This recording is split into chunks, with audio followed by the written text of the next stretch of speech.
ఈ 59 నెలల కాలంలో వారి బ్రతుకులు మార్చడం కోసమే మీ బిడ్డ అడుగులు వేశాడు. కానీ చంద్రబాబు రాజకీయం ఊసరు వెళ్ళి రాజకీయం. ఆయన బాగా ముదిరిపోయిన తొండ. ఒక పక్క 4% ముస్లింల రిజర్వేషన్లను రద్దు చేస్తామని శపథం చేసిన బీజేపీ పార్టీతో ఈ చంద్రబాబు జత కడతాడు. మరో పక్క మైనారిటీల ఓట్ల కోసం మైనారిటీలను మోసం చేసేందుకు ఈ చంద్రబాబు డ్రామాలు మొదలెట్టాడు. దొంగ ప్రేమ నటిస్తాడు.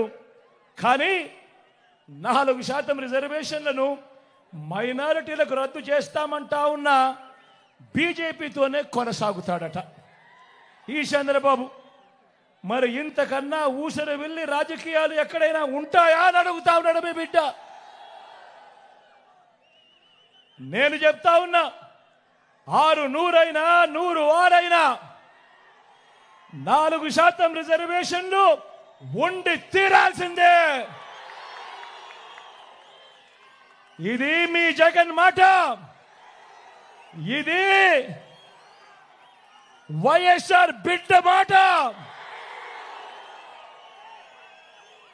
మరి చంద్రబాబు ఇలా మోడీ గారి సమక్షంలో చంద్రబాబు ఇలా మాట్లాడగలుగుతాడా అని అడుగుతా ఉన్నాడు మీ బిడ్డ.